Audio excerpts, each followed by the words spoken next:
So every single deal review, every single one-on-one, every single QBR, when there's a presentation on here's my 3 whys, or here's my understanding of your business, or here's my POV plan, first thing I ask is, can the competitor in that account do the same thing? Can they do those 10 things too in your plan? If they can, then you might get burned like I did. So. Everyone wants to build stronger pipeline, but only a few know how to make it happen. If you're listening to this show, you know outbound is not dead. You just need a little help building a system that actually works. Well, you're in the right place.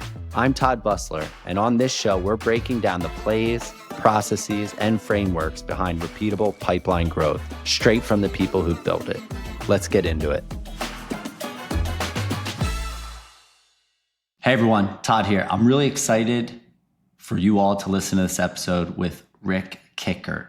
Rick Kickert started and runs a revenue enablement and revenue operations consulting firm called RevLogic.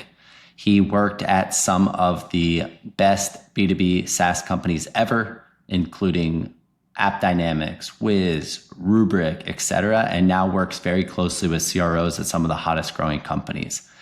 Before getting into SaaS and the world of enablement and revenue operations and pipeline generation, he spent 10 years as a buyer at a huge healthcare system managing $1 million plus budgets.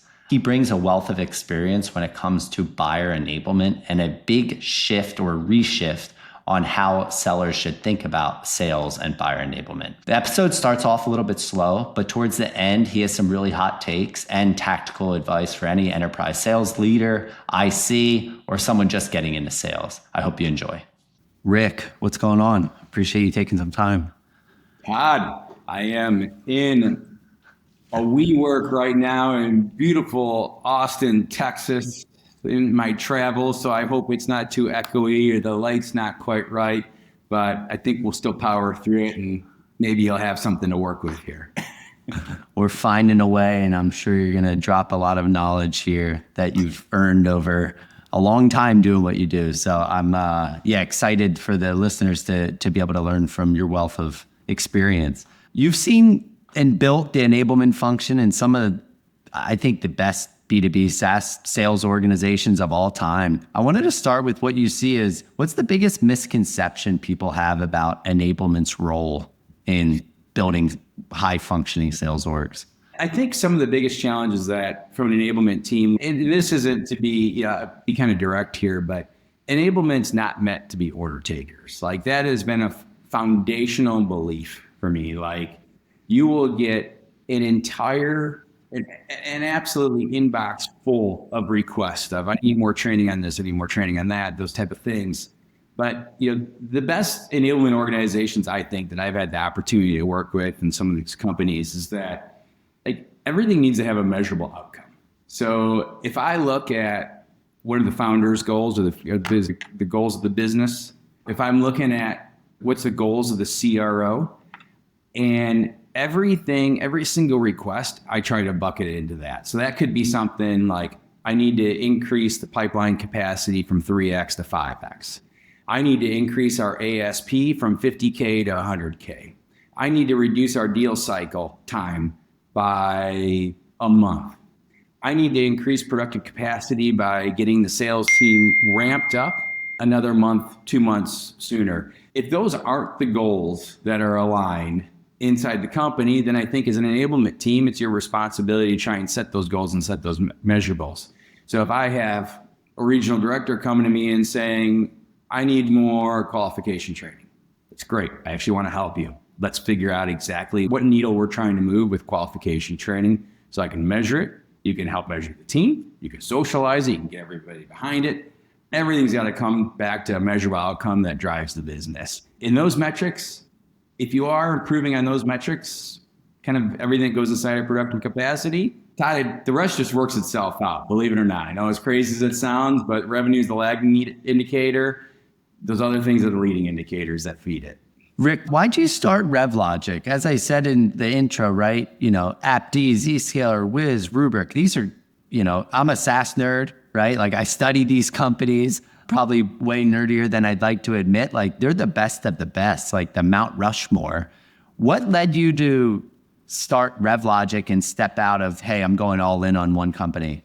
And then like what gap were you trying to close? Todd, I'm going to give you, I won't go all the way back to my childhood on this one, I promise. Yeah.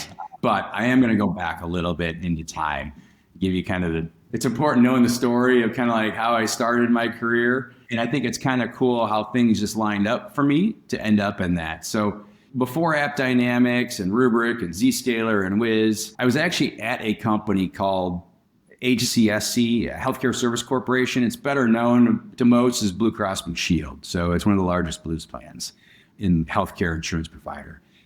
So I was there for almost 10 years. And if I could put my job very simply, like I was the liaison between the business and IT. So whatever business goals that were coming out, whether it was the Affordable Health Care Act, whether it was building new claims processing apps, those type of things, I would work with the IT team and build out the project plans. And I also had an opportunity to have the growth and obsolescence budget there, which means that my office was a rotating door of sales reps and sales leaders coming in and constantly trying to sell, because I say this story every time. In my office, if you were to walk in there and here on the right side of this wall, there'd be a huge whiteboard. And on that whiteboard, it had a bunch of P codes. Those P codes are called project codes, but better known as they were checks that I could write. And next to that was all the projects that we were working on. Best sales reps knew what was on that whiteboard before they walked in, and they knew exactly how they were going to be able to align and support me on those. So I had the opportunity to see hundreds of sales reps, some being the best, some being maybe the worst. But one thing I do know I was convinced by is that I don't know that I always bought the best software solution. Matter of fact, I'm pretty sure I didn't, right?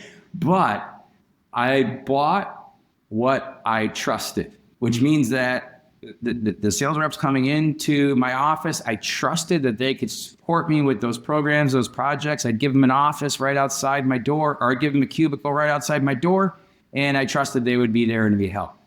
Now let me fast forward a little bit. I am in my 10th year over at Blue Cross Blue Shield, and I'm like, I'm done. It's time to do something different. And I was going to start my own company at that time. I've got a touch of entrepreneurship in me, I guess, and at that time, I'm ready to leave, and I walk down to the Starbucks in the bottom of the building. And like every outstanding sales rep does, they're down there like watching traffic coming in, getting to know people. Now, obviously, this is for COVID days. There's not as many people coming to the offices anymore. But at that time, that sales rep, he's still to this day one of the best. Mike Ruffner is his name. And he's down there at the table, and he sees me grab a cup of coffee, and I tell him, I think I'm done. And he goes, well, I'm going to break the golden rule. Then you're never supposed to take the economic buyer out of your account. At that time, I had no clue, Todd, what economic buyer meant. It sounded nice, but I didn't know. He says, I'm leaving the company. I just left the company that I was going to be at, and I'm going to go on over another company called AppDynamics. And he said, before you consider going off and doing your own thing and building your own thing, you should come talk to my boss. And at the time, his name is Tom Schmidt. He's awesome CRO or president over at Armada right now.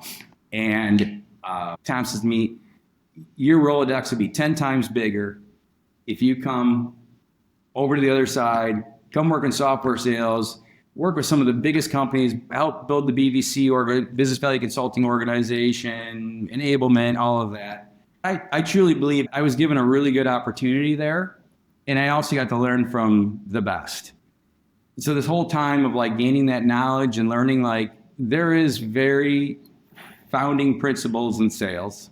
Now they can be innovated through technology, but those things I've learned, I've gotten opportunity to watch it from some of the best people operate in the business, carry that on, pass it on to these other companies with a great team around me. And I realized that we kind of had some secret sauce there, and that there is, hundreds of other startup companies that would completely benefit from that also. And we're a bunch of experienced operators, so let's go in and do that for them and help them launch their companies. That's the story. I know it's a long one. And then Rick, yeah, no, it makes sense. And Rick, when you started at AppD, that feels a little non-traditional, right? Like if that was a healthcare oriented company and you had the deep decade of experience there and they're like, all right, I really want to understand the buyer, I think that would feel more natural. What exactly did they bring you over to do? Was it to get the business value team going? Like what exactly was the early mandate? I know it transformed and we'll get into that, but what was the early kind of goal there? Yeah, it's funny because it actually is kind of what you just said. I come from the buyer side. Everything I talk about, everything we build, even to the sales process, it's all about the buyer. I believe buyers close deals. I might upset a lot of sellers on this call, but buyers close deals. Like they are the ones that go there and get the deal closed. When I was a buyer, I never had a sales rep be able to sign the DocuSign for me as authority of purchase, right? I wish they could. It actually would save me a ton of cycles. That would have been awesome. But they don't. So at the end of the day, everything is around the buyer. And Tom Schmidt and others, they wanted me to help educate the sellers on what the buyer needs, what they're thinking about, how to have more consultative conversations with them. What do they think about when they walk out of that office when they're done meeting with the vendor? Like those type of things. And the fun part of it is I got to do it as a business value consultant starting off, which means I got to work with hundreds of other buyers, fly around the world doing that. And we just relate. I mean, that was the biggest thing. While I got to watch the best sellers be able to operate. So learning from both sides, from both directions. After that, I also got to do enablement. I got to lead sales for emerging technologies like Business IQ and IoT in that too. So I got a vast amount of experience. Again, surrounded by great people. Wouldn't be able to pass it on by myself or have the success, but that's what friends do.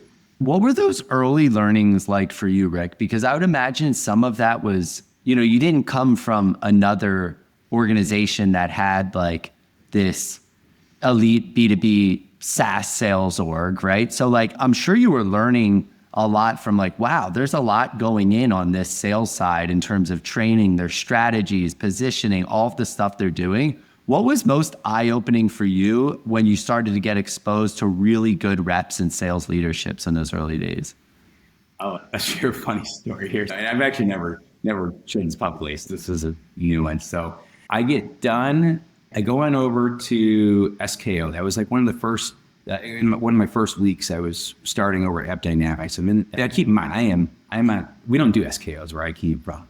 And I go in this SKO event, everybody's sharp dress, nice blazers, way more hair than I do, slicked back, they are probably 10, 15 years younger than me. But I mean, they are a different community of people than what I was used to. And then I'm watching the presentations on the stage and they're talking about qualification and medic and EBs and champions and all of that and ARR and ACV and TCV. And I got no freaking clue what is going on, what we're talking about.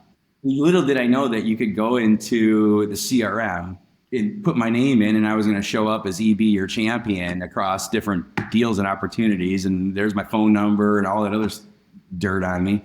I was so overwhelmed. I stepped out of I remember being done with the first day and I stepped off into a dark corner of where SKO is at. And I called my wife and I said, I screwed up. I have made a humongous mistake. I've never been more uncomfortable in my life. And I don't belong here. And, you get that, what do they call that? Impostor syndrome, right? And I had to live through that for probably a good 3-6 months, probably a lot longer. But I remember I was kind of quiet and Tom pulls me off to the side before we're about to do a QBR. He says, they need to hear from you. I want you to go to the front of the room and I want you to present on what the buyer thinks about. It's not about BVAs or enablement or anything. I just want you to give a presentation on what a buyer thinks about. And I remember specifically, and actually it was in Austin, Texas at an old movie theater that was converted over into, they were using it for meetings and that. And I'm standing at the front of the room, and people like Brian Whitland and Brian Isaac and a bunch of others are acting like I've invented fire when I'm talking to it. They are amazing people, very experienced, but they were interested in what I had to say. And at that moment, the light bulb kind of came on for me. I'm like, all right, buyer enablement is important. And every single sales process we build now, it is going to be aligned around the buying jobs. What are the buying jobs of the buyer that purchases your product? And we build a sales product. We want to learn that. We want to understand that. We did this over at the companies I've been at. And so every sales activity in the sales process gives something back to the buyer. I walk through a bunch of examples if you want me to, I want to do that. I think first off, I just want to say that's a really interesting story, and I think that's super innovative of AppD at the time, and gives someone there a lot of credit to be like, look, we can go get the best enterprise sellers that have done this. We can teach them our playbook, but it is really hard to understand. Like, you were coming from a place managing probably $100 million plus budget and understanding, okay, how are you allocating these funds? What matters? And to teach reps the insides of how you were thinking, I think is incredibly valuable. And whoever's idea it was to bring you in, super innovative, because you don't see that a ton. And like risky, right? Because like you didn't know all the 3-letter acronyms, TCV, BVAs, all that. That shit's easy to learn, right? But like doing the decade of experience you had is invaluable. So I give that team a lot of credit. You mentioned buyer enablement 3 times already, Rick. We've been talking for 10 minutes. Talk to me about, what do you mean when you say that? I hear sales enablement a lot, right? What do you mean when you're saying that? And where do you think maybe some of these orgs don't quite understand that part of what you teach? Yeah, so again, there are founding principles around sales that are proven to work from the PTC, from the BMC days. You know, a lot of other companies have proven and had success with those, like MongoDB and Snowflake and AppD and Wiz and Zscaler, but it's in many Rubric, many others too. But for me, like, the buyer does not want to engage with the vendor. Let's face it. And you know, COVID has probably accelerated that a ton. And where they want to do all their research online. I mean, there's a statistic out there that says buyers only spend 14% of their time with the vendor, which means that if there's a competitor in there, now cut that in half. Now it might only be 7% of the time. So if I have that limited a time with the buyer, what can I give back to the buyer so that they have the ability to get through their buying jobs? So like simple buying job is, you know, like their first buying job is problem identification. Right? So they have to identify they have a problem and understand it. A lot of that is going to be done online, research. They're not going to call up a sales rep and say, hey, let's go ahead and talk. So what am I doing in my first stage of the sales process? Todd, take a guess. What's a typical first stage of the sales process? The typical one is that, you know, qualification or just intro meeting. And what's the name? What's the name of the podcast we're on right now? Cracking Outbound. Cracking outbound, right? So like stage 1, it's around PG, pipeline generation, right? Everyone, PG cures all sins. I don't care whatever analogy you want to use. It's around doing pipeline generation, cracking outbound. Let's bring it back to your podcast. Yeah. So now we're trying to PG into a buyer that is doing requirements building, and they are out there going and trying to do their own research on it.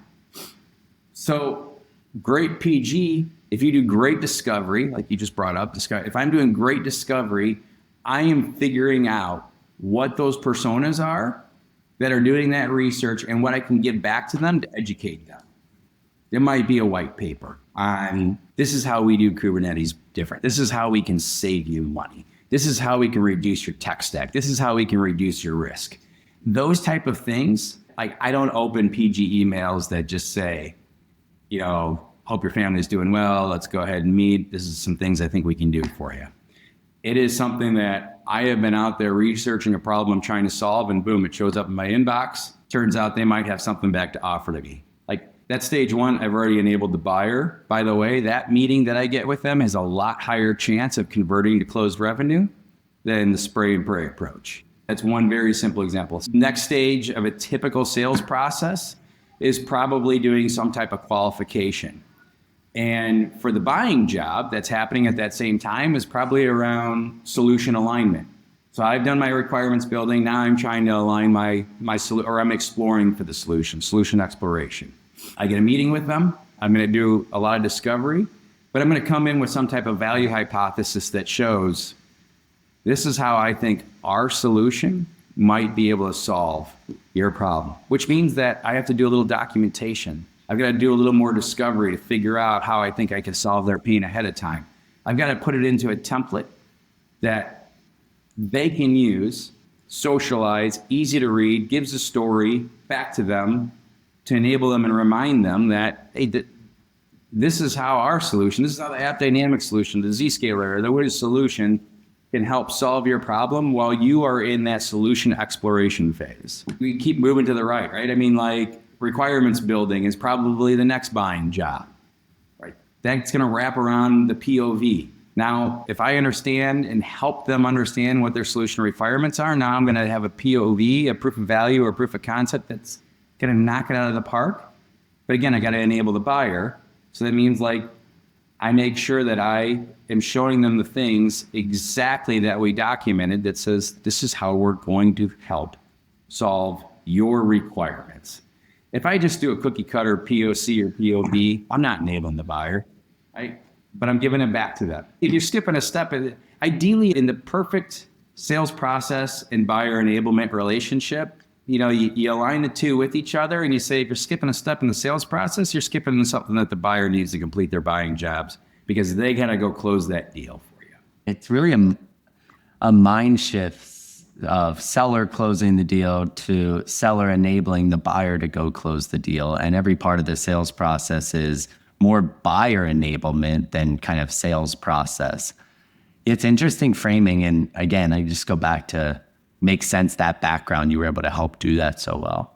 I want to get in, Rick, to some of I think you have a really interesting lens now working with some of the hottest, fastest growing B2B companies out there in the world. Before we get into some of those mistakes, you mentioned the kind of lineage, PTC, BMC, they've gone to Mongo. A lot of those leaders have matured and are running a lot of these great companies today, many of which running similar versions of the playbook, the Bible, whatever you want to call it, right? What separates some of the best revenue teams from what you see or the best sales processes, especially as a lot of that playbook has gotten more democratized? I honestly think, you could have the same playbook and you can do the same sales process. You can even have the same, let's face it, the market is saturated with products that can all think they can check the box. If you are in security, there's hundreds of solutions out there that they might not do them as well, but they can still say they check the box of being able to do that. Like user monitoring, that like AI, come up with any market. So what's your competitive differentiation at that point? It's probably the person that you're working with, right? It is probably that sales rep. And I honestly, firmly believe and we do this here at revlogic too, I want somebody who is focused on being 5% better, 1%. I don't care. Everyone likes to throw out a percent. It doesn't matter. 8% better than the other sales rep at the other company, the other competitor. And I want also that same sales rep to be 1% or 5% different. So I think about that for a minute. Better and different aren't always the same thing. So you think some of the hottest, there's some companies that have sat down, people that have sat down and said, I want to do something different. On average, there's 121 messages that come into an email box. How do I do something different to set myself apart from the noise of every single day? That's the goal. I give you just a very simple, stupid example. We did this here just a week. Yeah, one example, because you hear 1%, 2% better every day. Tell me some examples of different. All right, so I'll give you one from a marketing perspective, first of all, and then we'll go into specific seller examples. So I'm biased this example because this is something that we did. We did a CRO event for Pavilion last week. Great event. Kudos to Pavilion to getting 150, 160 CROs over there in Denver. But when we wanted to sponsor and we wanted to set up a booth. So if you think about just your typical booth, when you go into an event or a trade show, what do you get? You get like a cardboard table, maybe a little nicer than that. You know, some swag on top of it, probably something on the back that says the name of the company and what we do. And that's what the whole room's full of. And we sat on a call and said, how do we do something completely different than that? And next thing you know, it turns into, well, what if we enclosed our booth so nobody could see in there? They completely opposite. They're like, well, that defeats the goal of you want everybody to come to your booth. I mean, yeah, if you close it in, maybe they'll FOMO and they want to see what's in there. So we grab pipe, black drape curtains, close the whole booth in. So now imagine you're in an event and it's all kinds of tables and there's one spot, one 10 by 10 square that is completely closed in with nothing but a neon revlogic sign on the back and slight curtains draped so you can kind of see in there. We built a speakeasy. And it was completely the opposite. It had a bar with mocktails inside of it and recipe books and that. But it wasn't making it so everybody could see and walk up to their card table. It was actually completely the opposite, where everybody now is curious and wants to see what's inside there and walk in there. We actually hit ourselves, but it ends up being something completely different that creates a line of people wanting to come in. And lo and behold, they're talking about it on LinkedIn, and we hadn't even met half those people. Thinking completely differently. And you use Wiz as an example, right? Like they're using pink colors and light blues and the non-traditional tech colors. Now they have a lot of reasons why they're using that, but one of them is that it stands out apart from what they do. Their colors are non-traditional. They do kids interviewing with CISOs, even though kids are not the persona that they're selling into, but it gets attention. It's something different. Security for kids. Like that book is sitting on the table on somebody's coffee table that is probably a CISO or a CIO. It's different. It's a different way of thinking. Now, I love that example, especially at the booth. And I study a lot of the Wiz stuff too, because I agree it's different, especially in a world where there's hundreds of formidable competitors in the security space. And I'm always blown away that you think security's done, then there's another $1 billion outcome plus there. That it's crazy. If you're the enterprise rep that just started at a hot company, how do you think about being different, right? Because those examples on more marketing company differentiation, 100% agree. But what about if you're the rep? Like you don't control the marketing budget, but you want to be 1% different. Right. So let's start with the first stage again, PG. So outbound, cracking outbound. As a sales rep, let's say that you're just joining new territory. I'll give you an example. AppDynamics, at the time I was a business value consultant. I think I was doing enablement also. But I get a phone call from a person who had just started over in Boston. She's probably in her first few months over there. Her name's Michelle Bovey. She's leading the East in sales over at Wiz right now. Rocket ship of her career for her, and well-deserved, very much. And she calls me up and she's like, hey, Rick, can you fly out to Boston and do a little roundtable event, a little luncheon that I'm doing?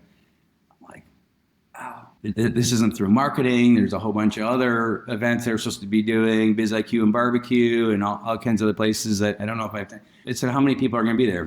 There's enough. There's going to be enough people there. I'm like, how many is enough? Doesn't matter, Rick. There's going to be enough.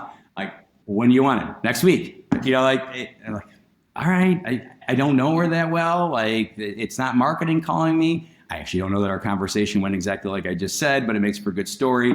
But I fly out to Boston and meet Michelle for the first time, and I walk in there, and she's probably got 25 people who wanted excuses to throw suit jackets on that day, which means that they're probably C-level. They invited some of their own people. Now, the story there isn't that necessarily that she did do something different. She didn't wait from marketing. She called up everybody in her Rolodex. She asked them to invite their friends and grabbed a couple customers from her account list. She built her own warm leads by doing that.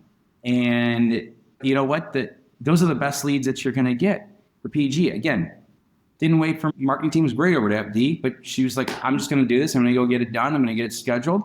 I'm going to go through that's the 1% and 5% better too. That's not just doing something different. That is doing something better. Yeah, it's both. Yeah, it's an example of both. Again, like in that first phase, joining communities. Like a lot of sales reps will wait for the marketing inbound stuff to come into them. Build your own community. If I sell Kubernetes, go join the Kubernetes group. There's probably 75,000 people in that group, if not more. Join that, build your own brand. Don't sell them. Just be consultative, helpful, and the ROI will come back to you. Or reach out to your partner ecosystem. Go start doing some interlocks. It's about getting warm leads, not just from, again, spraying and praying. But it requires more work. But it also requires a little bit of a different way of thinking. Invite some people from the community together. Those type of things is moving on to the next phase. I'm about to do a new business meeting. How many people, Todd, you think still send out the agenda? Probably less than should. I don't know the numbers though. I don't either, but my answer is the same as yours. Yeah. I get so many vendors reaching out to me. I actually can't remember the last time I've gotten an agenda. But you think about something as simple as that is actually something different now. That me sending out an agenda and saying, hey, your time's extremely valuable. I know we only got 30 minutes. I just want to make sure that I am on point on the things that you want to talk about. And I will adjust what I come to the meeting with. And there's only two outcomes from that. One, they don't respond, but they likely read it and they respect you more. Or two, give you some feedback of what their priorities are that they want to talk to. Now I'm coming in with a lot more information that I did not have when I started the meet going into that. I'm going to be way more on point. I am being different and I am being better than the other sales rep that they had talked to. Just stupid little things. If I do a POV, like going, and if I know what I'm trying to solve for and how I do it different, take it and put small recordings on it. Said, hey, you said that reducing your risk is extremely important to you. Let me show you how I do that. 5-minute video clip, send it back over to them or put it in a digital sales room so that they can easily share it. Like, here's the 6 things you said are important to you. Let me show you in a quick video clip, because those things get shared. They get passed on. If somebody doesn't show up for your Echo Back meeting, they missed it then. But if you put in a video that can be shared, there's a ton of video platforms that are out there that are free. Yeah. Takes a few more minutes. 100%. Great examples. I subscribe, Rick, a lot to the, Charlie Munger quote, like find out the reasons you're going to die and then avoid them. I want to spend the next couple minutes talking about mistakes, because I think what's really interesting about your vantage point is you've seen what elite looks like at multiple companies in multiple different categories, right? Now you have an interesting opportunity to meet with tons of the best CROs, VP of sales, CEOs, board members. And I'm sure you have a lot of conversations with companies that you, for whatever reason, you decide not to work with, or they're not ready, or, but you see a lot of companies, right? So what's a mistake that you're typically seeing when companies are trying to formalize outbound or level up their enablement or get ready to be able to scale this? What's the common mistakes or traps? Oh, I don't even know where to start with that, Todd. I'll give you probably the most common one that's happening at the moment. We did a training for the Lightspeed for a lot of the founders of the early startups with Lightspeed. And I think that the number one thing, it was an enlightening moment for me, because they came back with a survey. And one of the top problems in that survey was pipeline forecasting. We built this training for them and had an opportunity to meet with one-to-one with several others. And we start we're looking for like 6X pipeline, 5X pipeline. Man, that's really high. Like that is one that requires a lot of investment to go and try and get that type of pipeline. But two, like, what's your win rate? If you require a 6X pipeline and your team's not that big, then what's the win rate that you have? And lo and behold, it was 20, 30% win rate.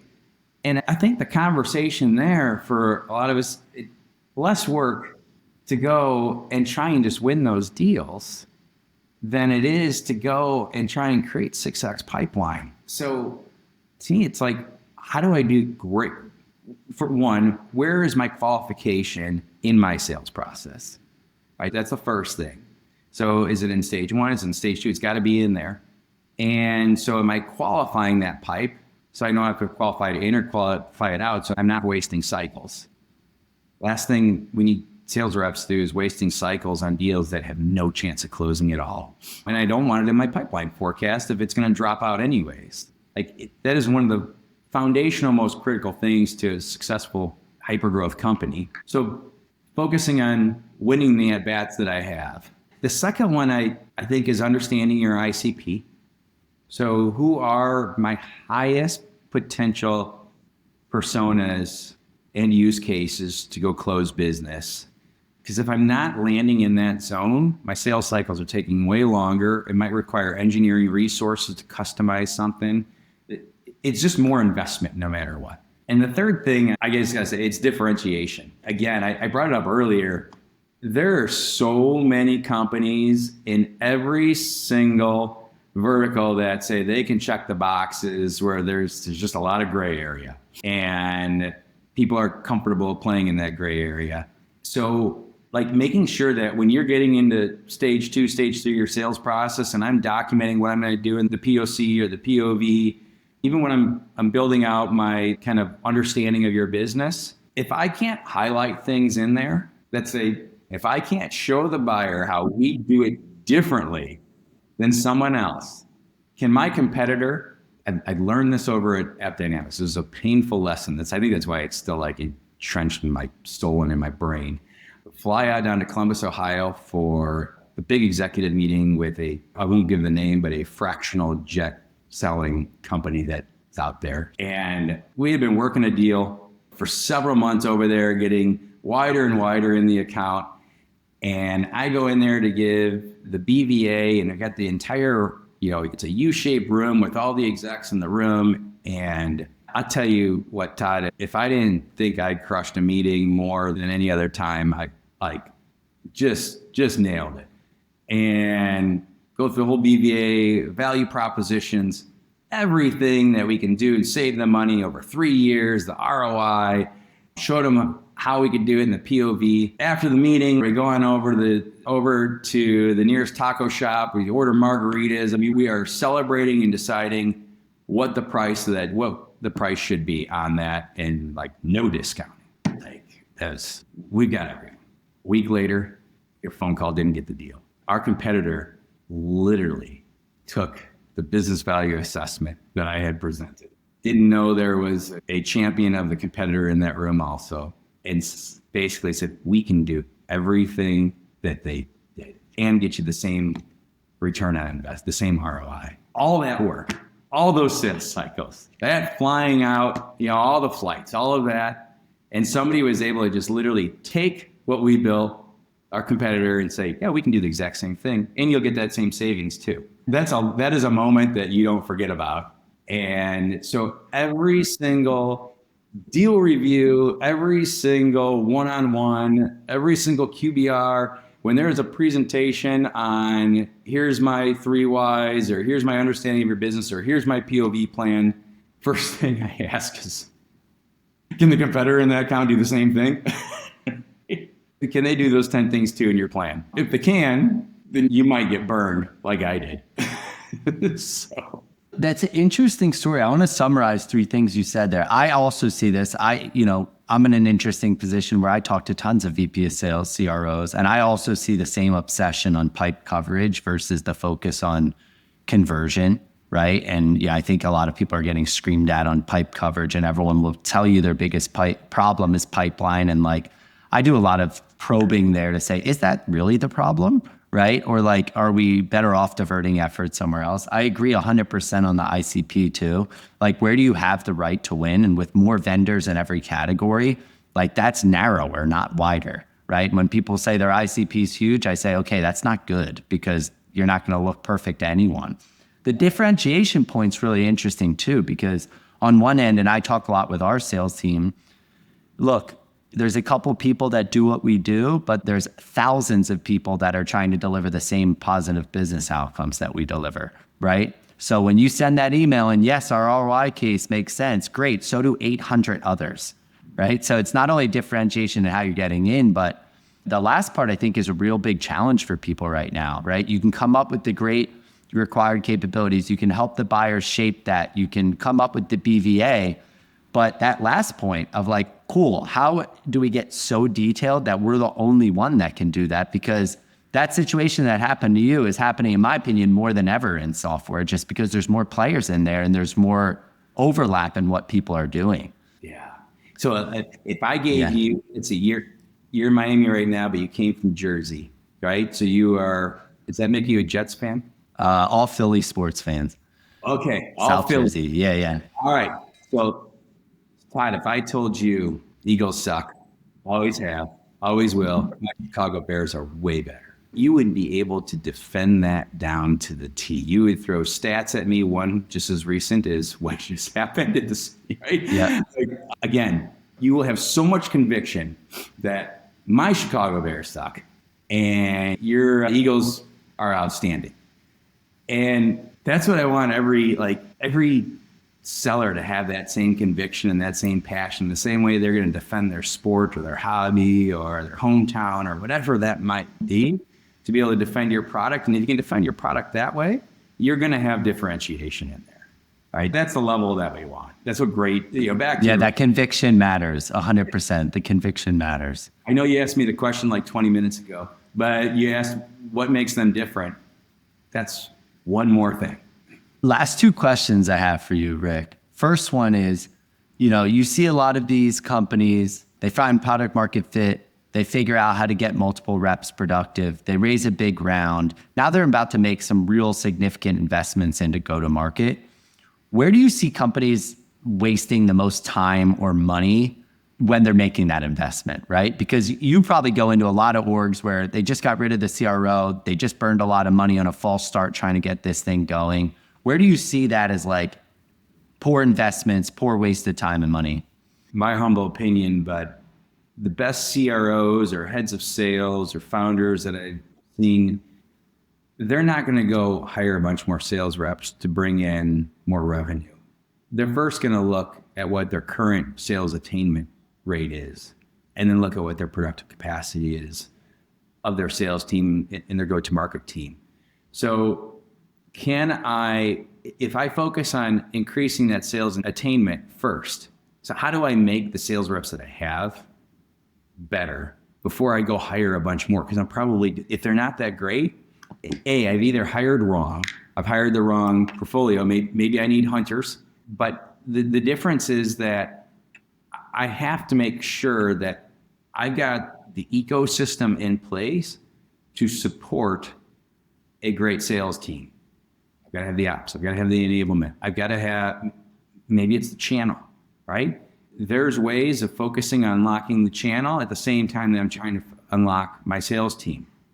So those type of decisions first, saying, if my attainment's 90%, yeah, go hire more salespeople all day long. That's awesome. You got something great. If I've got 100 deal regs coming in every week, you're doing something right. And those deal regs are converting in, at a 60, 70% clip. Go hire more. Absolutely.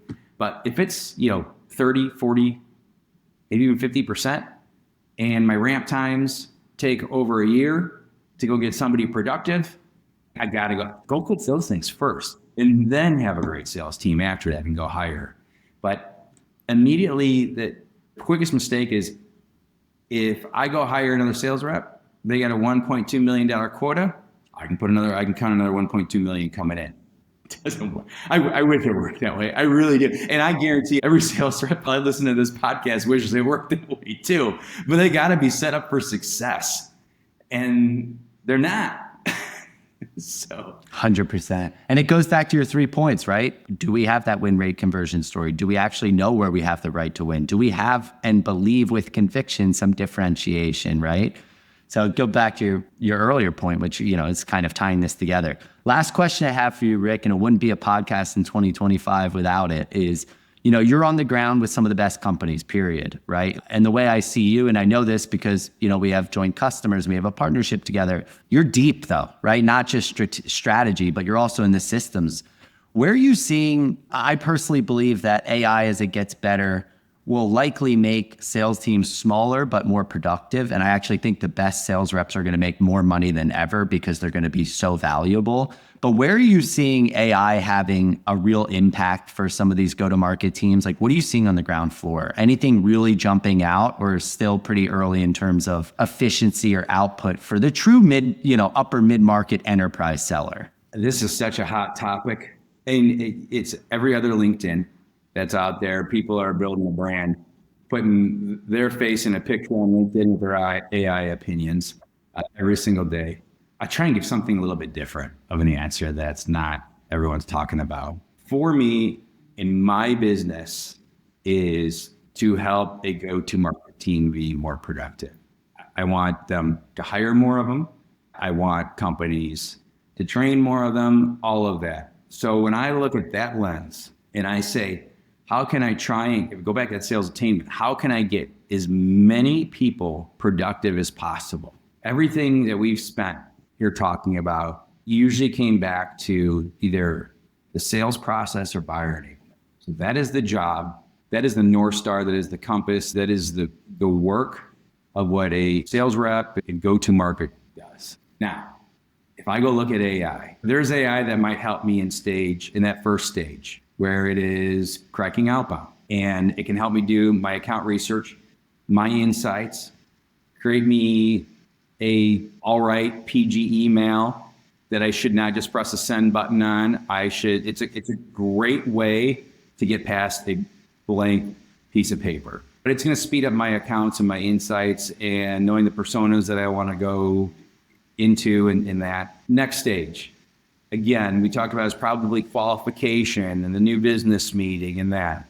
There are some AI tools that are going to help me be able to take notes, synthesize those notes, and put them into the format of something I can send back to the buyer so that I can show them that they understand their business. We're going to go on to the next stage. It's probably something around alignment, which means that, again, it's going to help me give recommendations on how to build questions I should ask to test a champion. Probably a different tool again.